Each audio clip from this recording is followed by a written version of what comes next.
জামাতের সাথে কোনো আকীদার ঐক্য হয় নাই। জামাত ইসলামীকে প্রতিষ্ঠার জন্য চেষ্টা করছেন, মওদুদি মতবাদকে প্রতিষ্ঠা করার জন্য চেষ্টা করছেন। কোনো রাজনৈতিক ঐক্য হয় নাই, জোট হয় নাই। তাদের সাথে নির্বাচনী সমঝোতার ব্যাপারে বাংলাদেশ জামাত ইসলামীর যে সমস্ত ভ্রান্তি বিচ্যুতি এবং মওদুদি মরহুমের যে সমস্ত ভ্রান্তি বিচ্যুতিগুলো রয়েছে, আমাদের বক্তব্য ওলামায়ে দেওবন্দের বক্তব্যের সাথে আগে যেমন ছিল এখনো তেমনটাই রয়েছে। আসন ভিত্তিক, যে আসনে দাঁড়িপাল্লা থাকবে সেখানে অন্য মার্কা থাকবে না, যেখানে হাত পাখা থাকবে সেখানে অন্য কোনো মার্কা থাকবে না। এই নির্বাচনী সমঝোতা আর রাজনৈতিক জোট এটা এক নয়। আমাদের ওলামায়ে দেওবন্দ মওদুদিয়াতের যে বিষয়গুলো, মওদুদি মরহুমের যে বিষয়গুলো, এগুলোকে নিয়ে আগে যেমন আলোচনা করেছেন আগামীতেও করবেন। মাকসাদ তারা যেন সংশোধন ও পরিশুদ্ধ হয়।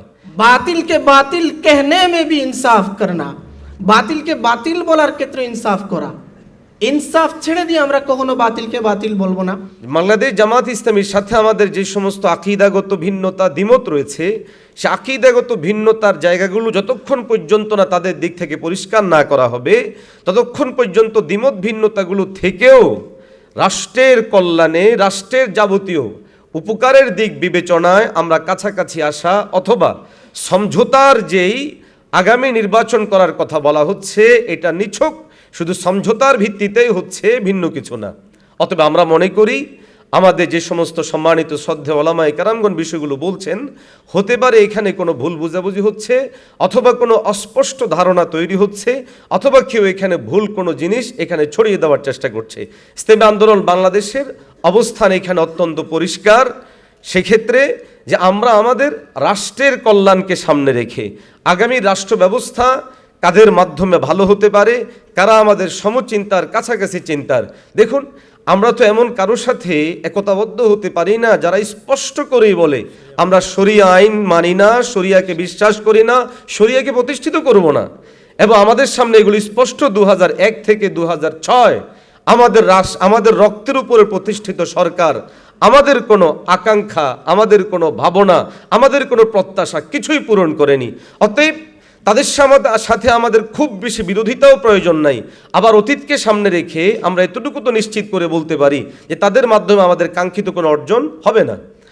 সুতরাং আমাদের কিছু দাড়ি টুপিওয়ালা ভাই যারা এই ধরনের আকীদা পোষণ করে, সর্বপ্রথম ওই দলের সাথে থাকতে হলে তাদেরকে আগে তওবার গোসলের দ্বারা পবিত্র করতে হবে, কিনা বলেন? আমি বলবো যারা এখনো ফাটল ধরার চেষ্টা করতেছেন, যদি সোজা আঙ্গুলে কি না ওঠে, এদেশের তৌহিদি জনতা ওলামায়ে কেরামকে নিয়ে আরেকটা এমন সংগ্রাম হবে, আপনাদেরকে এদেশে বাংলার মানুষ সূর্যের মতো দেখবে। আপনারা ইসলামের পক্ষে, ইসলাম সমস্ত মানুষ একত্রিত হয়েছে, আপনারা যদি সেই ইসলামের ঐক্যের ভিতরে না আসেন, আমরা সেটা সারা বাংলাদেশে ফ্লাশ করে দেব। কথা ঠিক না ঠিক? দালালি বহুত করেছেন, এখন আর সময় নাই। বিগত দিনে আমরা 16 বছর দেখেছি সবুজ বাংলা, সোনার বাংলা দেখেছি। এবার আমরা দেখতে চাই ইসলামী বাংলা। কথা ঠিক না ঠিক? আমরা ইসলামী বাংলা ছাড়া কিছু দেখতে চাই না। সেই সংসদে কালিমার পতাকা পথ করে উঠবে, সেটা আমরা দেখতে চাই। আমাদের মুরব্বীদের রেখে যাওয়া, আমাদের আকাবেরদের রেখে যাওয়া সেই দিন আমরা বিনিষ্ট হতে দেব না। আমাদের শরীরে এক জাররা পরিমাণ রক্ত থাকা অবস্থাও ইসলামের ভিতরে যারা ফাটল ধরবে, তাদের অবস্থান বাংলার জমিনে টিকতে পারবে না। কথা ঠিক না ঠিক? বাংলাদেশের ওলামাদের এত 50 রকমের আলাপ আলোচনা কেন? এই থেকেই তো বুঝে নেওয়া দরকার, বৃহত্তর স্বার্থ যখন সামনে আসে, অর্থাৎ জাতীয়বাদ যখন সামনে আসে, অর্থাৎ সেকুলারিজম যখন সামনে আসে, ধর্ম নিরপেক্ষতাবাদ যখন সামনে আসে, তখন এই বড় মুসিবতকে মোকাবেলা করার জন্য একত্ববাদকে সামনে এনে সবাই এক হয়ে যাওয়াটা অপরিহার্য হয়ে যায়, ঠিক কিনা? তারাকতু ফীকুম আমরাইন লান তাদিল্লু মা তামাসসাকতুম বিহিমা কিতাবাল্লাহি ওয়া সুন্নাত রাসূলি। আল্লাহর কোরআন এবং রাসূলের সুন্নত যতদিন পর্যন্ত তোমরা আঁকড়ে ধরবে, ততদিন পর্যন্ত তো গুমরাহ হবে না। এই ফর্মুলাকে সামনে রেখেই উম্মতের বড় বড় আলেমগণ ওয়াহদাতে উম্মার ফর্মুলা দিয়ে গেছেন। কিন্তু আসলে কায়দাটা ঠিক, নিয়মও ঠিক, অনেক ভালো, কিন্তু এটাকে অ্যাপ্লাই করা অনেক কঠিন হয়ে যায়। কারণ সকলেই কোরআন সুন্নাহর অনুসরণের দাবি করে। 4 মাযহাব বলেন, আহলুস সুন্নাত ওয়াল জামায়াতের আকীদার 3টা ফিরকা বলেন, আশারি, আশারি, মাতুরিদি, সকলেই আল আখযু বিল কোরআন ওয়া সুন্নাহর দাবি করে। এবং এই 4 মাযহাবের অধীনস্থ যত ফিরকা এবং যত মাসলাক মাশরাব রয়েছে, সবাই আল আখযু বিল কোরআন ওয়া সুন্নাহর দাবি করে। তো সবার কোরআন সুন্নাহকে অনুসরণ করার মাসলাক মাশরাব সমান নয়, বিধায় আবার কি ইফতিরাক হয়ে যায়। এজন্য আল আখযু বিল কোরআনি ওয়াস সুন্নাহ এটি ওয়াহদাতে উম্মার সবচেয়ে বড় ফর্মুলা হওয়া সত্ত্বেও কার্যত মাঠে এসে ওয়াহদাতে উম্মাহ হচ্ছে না। ওলামায়ে কেরাম আরেকটা ফর্মুলা দিয়ে থাকেন, সেটা হলো যে খালাফরা সালাফদের অনুসরণ করবে। ইমাম মালিক রহমতুল্লাহি আলাইহি বলেছিলেন, লা ইয়াসলুহা আখিরু হাদিহিল উম্মাহ ইল্লা বিমা সালুহা বিহি আউয়ালুহা। এই উম্মতের উত্তরসূরিরা ততক্ষণ পর্যন্ত ঠিক হবে না যতক্ষণ না পর্যন্ত তারা তাদের পূর্বসূরি সালাফদের অনুসরণ করবে না। এটাও সুন্দর, মাশাআল্লাহ, অনেক সুন্দর ফর্মুলা। কিন্তু সালাফদের মাজাহিব, সালাফদের ফিকহ, সালাফদের আকীদা, সালাফদের চিন্তা চেতনার ব্যাখ্যা বিশ্লেষণে গিয়ে আবার উম্মত ইখতিলাফ করে ফেলেছে, অনেক ইফতিরাক হয়ে গেছে। আশআরী মাতুরিদিরাও দাবি করেন আমরা সালাফদের অনুসারী আকীদার ক্ষেত্রে, আবার আসারি আকীদার অনুসারী উলামায়ে কেরামগণ এবং সকলের অধীনস্থ সকল মাসলাব মাশরাবের উলামায়ে কেরামগণ সকলেই সালাফদের অনুসরণের দাবি করেন। বিধায় এই বিশাল টার্মের এই ফর্মুলাটাও গিয়ে কার্যত মাঠে ভেস্তে যাচ্ছে, এটা পর্যবসিত হচ্ছে না, এটা ফিটিং হচ্ছে না। এইভাবে যদি আমরা যুগে যুগে দেখি, অনেক আলেমকে দেখতে পাবো ওয়াহদাতে উম্মার সুন্দর সুন্দর ফর্মুলা প্রেসক্রিপশন দিয়ে গেছেন। আমি সংক্ষেপে শুধু বলি, নিকট অতীতের 20 শতাব্দীর শুরু লগ্নের একজন বড় মুফাক্কির ইসলাম ছিলেন, যদিও তিনি আকীদায় সালাফি ছিলেন, তবুও উম্মতের পেছনে তার খেদমত অনেক অপরিসীম।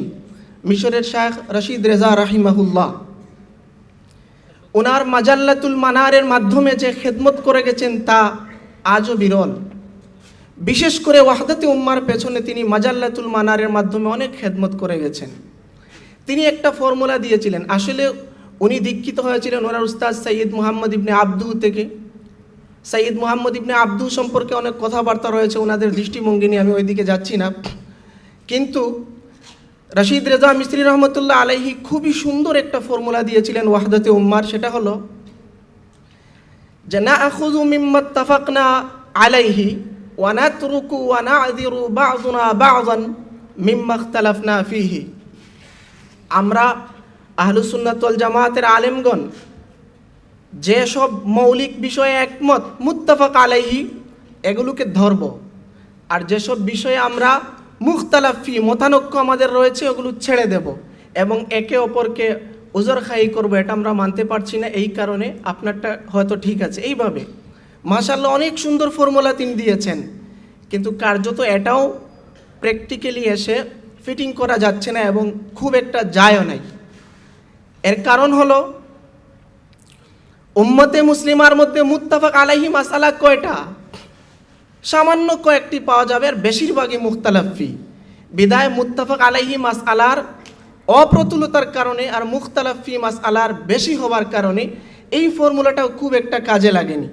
অবশ্য ডক্টর ইউসুফ কারাজাওয়ি রাহিমাহুল্লাহ বলেছিলেন যে রশিদ রেজা মিস্ত্রি রহমতুল্লাহ আলাইহির এই যে ফর্মুলা, এটাকেই কাজে লাগিয়ে হাসান আল বান্না রাহিমাহুল্লাহ তাআলা ইখওয়ানুল মুসলিমিনকে মাঠে নিয়ে এসেছিলেন ওয়াহদাতে উম্মার ফিকিরকে সামনে রেখে। ডক্টর ইউসুফ কারজাওয়ি রহমতুল্লাহ আলাইহির একটা কিতাব রয়েছে উসুলুল ফিকহ, এখানে একটা ফতোয়া তিনি দিয়েছেন 2য় খণ্ডে। কেউ ওনাকে প্রশ্ন করেছিল, রশিদ রেজা মিশরি রহমতুল্লাহ আলাইহি যে এই ইত্তেফাক আর ইখতিলাফের ফর্মুলা দিলেন, ইত্তেফাকি মাসআলাকে ধরতে হবে, ইখতিলাফি মাসআলাকে পরিত্যাগ করতে হবে, এটা কিভাবে সম্ভব?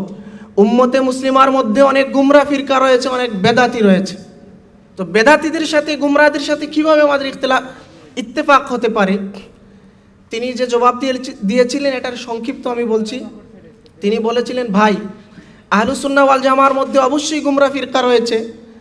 আহলুস সুন্নাহ ওয়াল জামা এবং আহলুস সুন্নাহ ওয়াল জামার বাইরে অর্থাৎ ইসলামে বোঝাতে চেয়েছেন, ইসলামের মধ্যে অনেক গুমরা ফিরকা রয়েছে, অনেক বেদাতি ফিরকা রয়েছে, তবে সবার বেদাত সমান নয়। কেউ শাদীদ বেদাতি, কট্টরপন্থী মারাত্মক বেদাতি, কেউ হালকা বেদাতি। এরপর তিনি একটা উদাহরণ টেনেছিলেন, দেখেন আহলুস সুন্নাহ ওয়াল জামার ইত্তেফাকি মত হলো মুতাজিলা গুমরা, মুতাজিলারা গুমরা, আহলুস সুন্নাহ ওয়াল জামাত বহির্ভূত। এদের সাথে আহলুসুন্নাহ ওয়াল জামার যে ইখতিলাফ আমরা সবাই জানি। ইমাম আহমদ ইবনে হাম্বল রহমতুল্লাহ আলাইহিকে নির্যাতনের পেছনে এই মুতাজিলারা, আহলুসুন্নাহ ওয়াল জামার অনেক আলেমকে নির্যাতনের পেছনে এই মুতাজিলারা, এমনকি কোনো আলেম পর্যন্ত এই মুতাজিলাদেরকে কাফের পর্যন্ত বলে ফেলেছেন। এত সত্ত্বেও উম্মতের আলেমগণ মুতাজিলাদের ইমাম জারুল্লাহ জামাখশরী রহমতুল্লাহ আলাইহি এর কিতাব, তাফসিরের কিতাব তাফসিরুল কাশাফ থেকে রীতিমতো তখন থেকে নিয়ে এখন পর্যন্ত ইস্তেফাদা করছেন। অর্থাৎ একজন আলেমের, একটা দলের, একটা গোষ্ঠীর গুমরাহি থাকা সত্ত্বেও তার মধ্যে যে ইলম রয়েছে, যে আফকার রয়েছে, সেটা থেকে সতর্কতার সাথে ইস্তেফাদা করা যায়, এটার থেকে উপকার গ্রহণ করা যায়। এটা উম্মতে মুসলিমার উলামায়ে কেরামগণ দেখিয়ে দিয়েছেন। ডক্টর ইউসুফ কারাজাবি রহমতুল্লাহ আলাইহি বিশেষ করে বলেছেন যে ইমাম গাজালি রহমতুল্লাহ আলাইহি দার্শনিক ফালাসিফাদের ইলহাদ, নাস্তিকতার বিরুদ্ধে কাজ করতে যেয়ে তিনি তার সমসাময়িক সেই ইমাম জারুল্লাহ জামাখশরী রহমতুল্লাহ আলাইহির তাফসিরে কাশাফের হাওয়ালা নিতেন। এভাবে ইউসুফ কারজাবি রহমতুল্লাহ আলাইহি বোঝাতে চেয়েছেন যে আহলুসুন্নাত ওয়াল জামাতের মধ্যেও যদি কারো আফকারি কিছু বিচ্যুতি থাকে, বিভ্রান্তি থাকে, এমনকি আহলুসুন্নাত ওয়াল জামাতের বাহিরেও কোনো ইসলামপন্থীদের কোনো গুমরাহ ফিরকা থাকে, তবুও তার থেকে ওলামায়ে কেরামগণ ইস্তেফাদা গ্রহণ করেছেন। যাই হোক, এই বিষয়টা আমি এখানেই শেষ করি। আরেকটা বিষয় আমি বলবো কি না এটা কতটুকু মুনাসিব হবে জানি না, তারপরেও শেখ উসামা রাহিমাহুল্লাহ তাআলা আরেকটা সুন্দর ফর্মুলা দিয়েছিলেন ইত্তেহাদে উম্মার। ইরাকের তানজিম যখন ফিতনায় জর্জরিত হয়ে গেল, ওনার কাছে চিঠি গেল যে ইরাকের এই অবস্থা, তখন তিনি ইরাকের তার তানজিমের ভাইদেরকে, আমি বিষয়টা বেশি ব্যাখ্যা করছি না, আপনারা বুঝে নেবেন আশা করি, সকলে আহলে ইলম, তানজিমের ভাইদেরকে তিনি একটা নাসিহা করেছিলেন, ইন্না মাসলাহাতাল জামাআ মুকদ্দামাতুন আলা মাসলাহাতিল ফার্দ। ব্যক্তি বিশেষের কল্যাণের চেয়ে জামাতের কল্যাণ অগ্রগামী হবে, ব্যক্তি বিশেষের ফায়দার চেয়ে একটা জামাতের মাসলাহাতকে মুকদ্দম করতে হবে।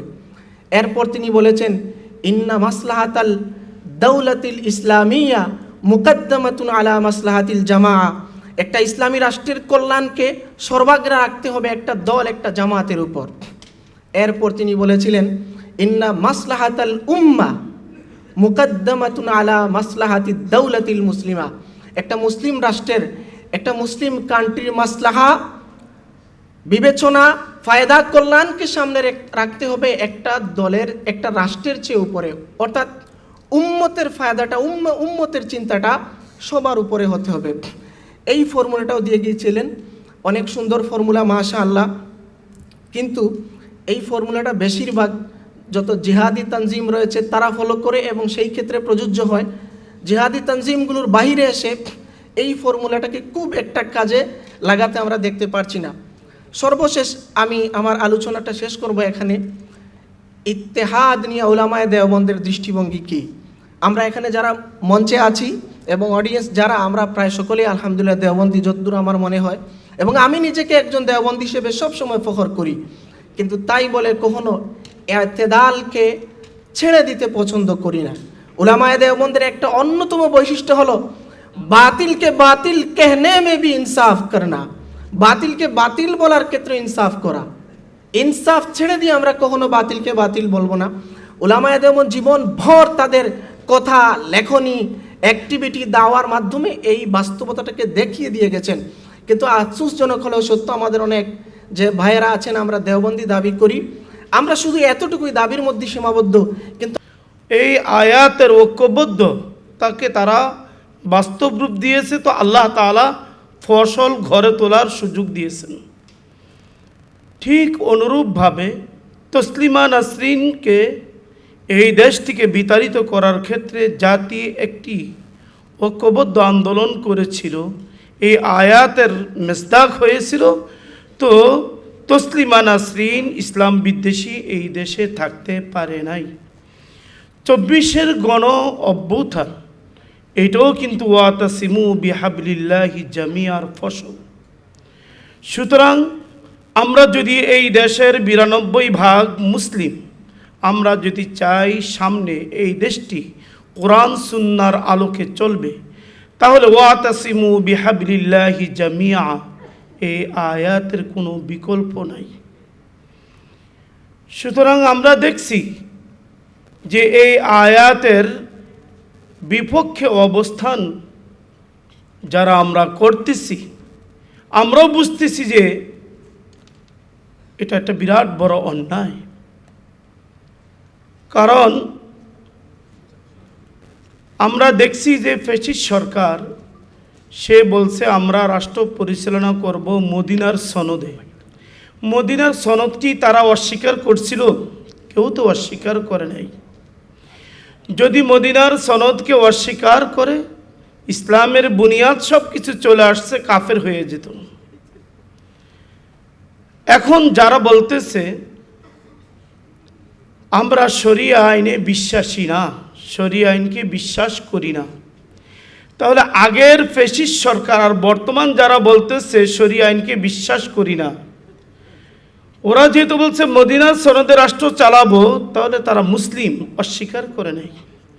আমি যদি নামাজ না পড়ি, ফাসেক হইতে পারি, কিন্তু নামাজকে মানি, নামাজ ঠিক আছে। কিন্তু আমি যদি নামাজকে অস্বীকার করি, আমি কাফের হয়ে যাব। সুতরাং যারা বলে যে শরিয়া আইনকে আমরা বিশ্বাস করি না, তাহলে তারা কাফের। এখন আমার প্রশ্ন, আল্লাহ রসুল বলছেন আল মারউ মা মান আহাব্বা, যে যাকে ভালোবাসে তার হাসর নাসর তার সাথেই হবে। সুতরাং আমাদের কিছু দাড়ি টুপিওয়ালা ভাই যারা এই ধরনের আকীদা পোষণ করে, সর্বপ্রথম ওই দলের সাথে থাকতে হলে তাদেরকে আগে তওবার গোসলের দ্বারা পবিত্র করতে হবে, কিনা বলেন? আগে বলতে হবে আপনারা তওবা করেন, বলেন লা ইলাহা ইল্লাল্লাহু মুহাম্মাদুর রাসূলুল্লাহ, আর ওয়াকাবিলতু জামিয়া আহকামিহি, সমস্ত বিধিবিধান আমরা মেনে নিলাম। যদি এটা মেনে নেন তাহলে আপনারা গোসল করলেন, তওবার দ্বারা পবিত্র হলেন, আপনাদের সাথে আছি। সুতরাং আমাদের এই দাড়ি টুপিওয়ালা যে ভাইয়েরা ওই দলকে সমর্থন দিতেছেন, তাহলে আপনারা কি আসলে আল মারউ মা মান আহাব্বা, আপনারা যদি তাদেরকে ভালোবাসেন তাহলে তাদের আকীদাকে আপনারা পোষণ করেন কিনা? আমার মনে হয় তাদের আকীদাকেও আপনারা পোষণ করেন। কথা ঠিক কিনা? এরপর আসেন, আমি অনুরোধ করব, আমাদের দুইটা ঐক্যবদ্ধের একটা প্ল্যাটফর্ম, একটা হলো হেফাজত আর একটা হলো খতমে নবুয়ত। এটি দুটোটাই হলো অরাজনৈতিক। কিছু ডাইন বামের লোক, এরা ফ্যাসিস্ট সরকারের প্রিয় পাত্র হওয়ার জন্য, হাদিয়া তোহফা খাওয়ার জন্য তারা আমাদের মুরব্বী শাইখুল ইসলাম আল্লামা আহমেদ শফি সাহেব রাহিমাহুল্লাহুর মাধ্যমে এই কথা বলাইছেন যে খালেদা জিয়া আমাদেরকে কিচ্ছুই দেয় নাই, যা দিছে শেখ হাসিনাই দিয়েছে। কথা ঠিক কিনা? এটা কারা বলাইছে? আমাদের আকীদা বিশ্বাস মাদারজাত ওয়ালি ছিলেন শাইখুল ইসলাম আল্লামা আহমদ শফি, এতে কোনো সন্দেহ নাই। কিন্তু ডাইনে বামের কিছু লোক যারা অতি মাত্রায় সরকারের চাটুকারিতা করছে, তারাই কিন্তু এই কথা বলাইছে আল্লামা শাইখুল ইসলাম আহমদ শফি সাহেবের মাধ্যমে। এখনো দেখতেছি কিছু লোক ফেসবুকে একটা দলের সাথে আরেকটা ইসলামী দলের বন্ধন হচ্ছে, এইভাবে দেখিয়ে দেখিয়ে ওনার মাথা গরম করি, উনিও আমাদের মুরব্বী বুজুর্গ। কিন্তু ইদফা বিল্লাতি হিয়া আহসান, আল্লাহ বলছে কোনো খারাপ কিছুকে প্রতিরোধ করতে গেলে তোমাকে ভালোভাবেই করতে হবে, ভালোবাসা ভালোভাবে। এখন আমাদের মুরব্বীকে এমনভাবে উদ্যুক্ত করছেন, তার জবান দ্বারা একটা শব্দ বের হয়ে গেছে। এখন এটার কারণে আমরা পুরা জাতি আমরা মাথা নত করে আমাদের চলতে হবে। আপনারা কি শুরু করছেন এগুলো? সুতরাং আপনারা যদি নাকি ইসলাম চান, আপনারা সত্যিকারে যদি ইসলামকে মোহাব্বত করেন, আপনারা যদি খতমে নবুয়তকে মোহাব্বত করেন, ওই দিন যেই অবস্থা হয়েছে খতমে নবুয়তে, দুইজন দক্ষ গোলরক্ষক থাকার কারণে খালি মাঠে গোল দেওয়া সম্ভব হয় নাই। আপনারা চেষ্টা করছেন কিন্তু আবার ড্র হয় নাই, পরাজিত হয়েছেন। কারণ সেখানে এই কথা বলা হয়েছে যে বলেন খতমে নবুয়ত আখিরে নবী মুহাম্মদুর রাসূলুল্লাহ সাল্লাল্লাহু আলাইহি ওয়াসাল্লামের এটাকে মাইনা কাদিয়ানীদেরকে অমুসলিম ঘোষণা করবেন কিনা, কিন্তু আপনাদের নেতৃস্থানীয় ব্যক্তি এটাকে মানে নাই। কিন্তু সবাই সেখানে মেনে গেছে, আমরা ক্ষমতায় গেলে কাদিয়ানীদেরকে অমুসলিম ঘোষণা করব, আমরা ক্ষমতায় গেলে কাদিয়ানীদেরকে অমুসলিম ঘোষণা করব, আমরা ক্ষমতায় গেলে কাদিয়ানীদেরকে অমুসলিম ঘোষণা করব। হযরত উলামায়ে কেরাম আপনাদের হাতে পায়ে ধরি, তাহলে আপনারা কার দল অনুসরণ করবেন? যারা গোলাম মোহাম্মদ কাদিয়ানীদের কাফের ঘোষণা করবে তাদের, নাকি যারা কাদিয়ানীদেরকে অমুসলিম ঘোষণা করবে না তাদের চাটুকার হিসেবে থাকবেন? আল্লাহ ভালো জানে। আল্লাহ তাআলা আমাদেরকে হেদায়েত দান করুক, হযরত উলামায়ে কেরামকে ঐক্যবদ্ধ হওয়ার তৌফিক দান। আমাকে যে বিষয় দেওয়া হয়েছে, সেকুলারিজম ওয়াহদাতে উম্মার ক্ষেত্রে, ওয়াহদাতে উম্মা বা মুসলমানদের যে ঐক্য, সেই ঐক্যের ক্ষেত্রে কিভাবে প্রতিবন্ধক হয় এ বিষয়ে আলোচনা করার জন্য। তো এই বিষয়টি বোঝার জন্য আগে আমাদের কাছে তিনটি বিষয় পরিষ্কার হতে হবে, অথবা এভাবে বুঝতে পারেন আমার আলোচনার তিনটি পার্ট হবে, তিনটি ভাগ হবে।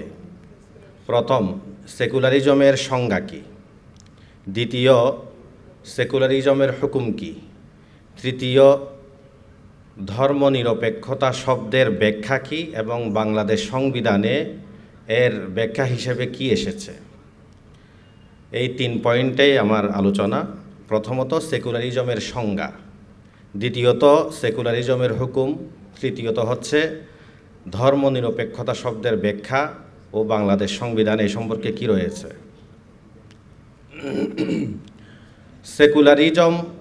সেকুলারিজমের যে সংজ্ঞা, বিভিন্নজন বিভিন্ন সংজ্ঞা দেন, কিন্তু একটা মূলনীতি হলো যে বিষয়টি যাদের মাধ্যমে প্রতিষ্ঠা লাভ করেছে, যে কোনো বিষয় যখন আমার সামনে আসে তখন আমাকে দেখতে হবে এই বিষয়টি আসলে কাদের মাধ্যমে প্রতিষ্ঠিত হয়েছে, কাদের মাধ্যমে আমার সামনে এসেছে। তো যারা এই বিষয়টি প্রতিষ্ঠা করেছে তারা এর ব্যাখ্যা কি দিয়েছেন, সেই মূল জায়গা থেকে ব্যাখ্যাটাকে তালাশ করা। তো এই জন্য সেকুলারিজম যেহেতু আমাদের বাংলাদেশে প্রতিষ্ঠিত হয়েছে কিংবা এটাকে কেউ উদ্ভাবন করেছেন এমন নয়, বরং সেটা পশ্চিমাদের থেকে আসছে। তো পশ্চিমারা এই সেকুলারিজমের কি সংজ্ঞা দিয়েছেন, পশ্চিমারা এই সেকুলারিজম সম্পর্কে কি বলেছেন, এবং পশ্চিমাদের কথাগুলোকেই আমাদের সামনে কারা তুলে ধরেছেন, এই বিষয়টা আমি আগে ওই পশ্চিমাদের এবং পশ্চিমাদের যারা অনুসারী আছে তাদের থেকেই সেকুলারিজমের আমি সংজ্ঞাটা তুলে ধরতে চাই। সময় সংক্ষিপ্ত, 2-1টা শুধু আমি উদ্ধৃতি দিব। আমাদের যে এই বাংলা একাডেমির ইংলিশ টু বাংলা ডিকশনারি আছে, পৃষ্ঠা 689, সেখানে সেকুলারিজমের সংজ্ঞা দেওয়া হয়েছে: নৈতিকতা ও শিক্ষা ধর্মকেন্দ্রিক হওয়া উচিত নয় এই মতবাদ। সেকুলারিজম বলা হয় নৈতিকতা ও শিক্ষা ধর্মকেন্দ্রিক হওয়া উচিত নয়, এই মতবাদকে সেকুলারিজম বলে। এরপর একটু এগিয়ে লেখা হয়েছে সেকুলার স্টেট বলা হয় গির্জার সঙ্গে বৈপরীত্যক্রমে রাষ্ট্র। এই যে শেষাংশ, যেটা সেকুলার স্টেট বলা হয় গির্জার সঙ্গে বৈপরীত্যক্রমে রাষ্ট্র, এটার ব্যাখ্যা করা দরকার, তবে সময় কম। কারণ গির্জার সঙ্গে বৈপরীত্যক্রমে রাষ্ট্র এই শব্দটি নিছক একটি শব্দ না বা একটি বাক্য না, এর পিছনে আছে দীর্ঘ ইতিহাস, সেকুলারিজম প্রতিষ্ঠার ইতিহাস, সেকুলারিজম কেন এসেছে, সেকুলারিজমকে কেন সেই পশ্চিমারা আনতে বাধ্য হয়েছে, এই পুরাটাই হলো এই 2-3টি শব্দের পেছনে লুকিয়ে আছে। তো এটা হয়তো সামনে সম্ভব হলে, সুযোগ হলে করব। এখন আমি সামনে চলে যাচ্ছি। উইকিপিডিয়াতে আসছে ধর্মনিরপেক্ষবাদ বলতে সাধারণত রাষ্ট্র আর ধর্মকে পৃথক রূপে প্রকাশ করাকে বোঝায়। এক্ষেত্রে রাষ্ট্রকে ধর্ম বা ধর্মীয় রীতিনীতির বাইরে থেকে পরিচালনা করাকে বোঝানো হয়। রাষ্ট্রের আইন কোনো নির্দিষ্ট ধর্মের উপর নির্ভরশীল থাকে না। ধর্মনিরপেক্ষ রাষ্ট্রে রাজনৈতিক সিদ্ধান্তগুলো তথ্য এবং প্রমাণের উপর নির্ভর করবে, কোনো ধর্মীয় বিশ্বাসের উপর নয়। যার সার কথা হচ্ছে এটাই, রাষ্ট্রের সাথে সংশ্লিষ্ট যত সামাজিক আইন কানুন, শিক্ষা দীক্ষা, নৈতিকতা, নানান বিষয়গুলো যেগুলো আছে, এগুলোর সাথে ধর্মের কোনো সম্পর্ক থাকবে না। ধর্মীয় বিশ্বাসের উপর ভিত্তি করে এগুলো কোনো কিছু পরিচালিত হবে না। চেম্বার্স ডিকশনারি, এতে সেকুলারিজম সম্পর্কে বলা হয়েছে এমন এক বিশ্বাস যাতে রাষ্ট্র, নৈতিকতা, শিক্ষা ইত্যাদি সব কিছু ধর্মমুক্ত থাকবে। এভাবে আমি বললে Cambridge dictionary, encyclopedia of Britannica সবাই একই কাছাকাছি কথা বলেছে যে রাষ্ট্র, শিক্ষা, সমাজ, অন্যান্য যত পাবলিক ইস্যু আছে, সামাজিক বিষয় আছে, সব কিছুর ক্ষেত্রে ধর্মের কোনো ভূমিকা থাকবে না। তাহলে আমাদের সামনে সেকুলারিজমের যে সংজ্ঞা আসছে সেটা হলো রাষ্ট্র, সমাজ, আইন কানুন, শিক্ষা, নৈতিকতা, সংস্কৃতি, এই সমস্ত বিষয় যেগুলো আছে এগুলোর ক্ষেত্রে ধর্মের কোনো সম্পৃক্ততা নেই। এটাই হলো সেকুলারিজমের আসল সংজ্ঞা। যারা সেকুলারিজম প্রতিষ্ঠা করেছেন তাদের মাধ্যমে আমরা পেয়েছি। এটা হলো আলোচনার প্রথম পার্ট। দ্বিতীয় পার্ট হচ্ছে সেকুলারিজমের হুকুম কি, ওলামা ইকরামের বক্তব্যের আলোকে আমি কয়েকটা বক্তব্য তুলে ধরব। সেকুলারিজমের হুকুম, এর আগে আমি মৌলিক একটা কথা বলি। সেকুলারিজমের হুকুম এটা আকীদার সাথে সংশ্লিষ্ট বিষয়। তো আকীদার ক্ষেত্রে 3 ধরনের মাসাইল থাকে, প্রকার থাকে। এক প্রকার হলো আপনার কুফর আর ঈমানের সাথে সংশ্লিষ্ট মাসালা। দ্বিতীয় প্রকার হলো সুন্নাত আর বিদআতের সাথে সংশ্লিষ্ট মাসালা। তৃতীয় হলো ফুরুঈ আকায়েদের ক্ষেত্রে মাসালা। প্রথম প্রকার ঈমান আর কুফর, অর্থাৎ কেউ যদি কোনো এই বিষয়গুলোকে মানে তাহলে সে ঈমানদার হবে, আর না মানলে সে কাফের হয়ে যাবে। আর দ্বিতীয় বিষয়, তারা ঈমানদার হবে ঠিকই, ঈমানদার হওয়ার পর আহলুস সুন্নাহ ওয়াল জামাআর অন্তর্ভুক্ত হবে অথবা হবে না। আহলুস সুন্নাহ ওয়াল জামাআর অন্তর্ভুক্ত হলে তো হলোই, আর না হলে সে আহলুল বিদআ ওয়াল ফুরকার অন্তর্ভুক্ত হবে। এটা হলো দ্বিতীয় প্রকার মাসালা। তৃতীয় প্রকার মাসালা আছে কিছু ফুরুঈ আকায়েদ, যেগুলো প্রথম প্রকারেও যায় না, দ্বিতীয় প্রকারেও যায় না, বরং এগুলোর ক্ষেত্রে কাউকে কুফর বা ঈমান এই ধরনের দিকে নিসবত করা যাবে না, সম্বোধন করা যাবে না, এবং কাউকে আহলুস সুন্নাহর অন্তর্ভুক্ত করা না করাও এগুলোর সাথে সংশ্লিষ্ট না। এগুলোকে ইখতিলাফ হিসাবে ছেড়ে দিতে হবে।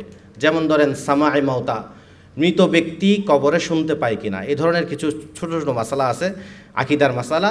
এগুলো কোনো আপনার ঈমান কুফরের মাসালাও না, আবার আহলুস সুন্নাহ ওয়াল জামাআর অন্তর্ভুক্ত হওয়া না হওয়ার মাসালাও না। আমার যে আলোচ্য বিষয় সেকুলারিজমের, এটার সম্পর্ক হচ্ছে প্রথম প্রকার তথা ঈমান কুফরের মাসালা। ঈমান কুফরের মাসালা এটা এমন যে কেউ যদি সেকুলারিজমের বিষয়টা ধারণ করে, কেউ যদি সেকুলারিজমের বিষয়টা লালন করে, তাহলে সে ঈমানের গণ্ডিতে থাকতে পারবে না, সে কুফরের গণ্ডিতে চলে যাবে।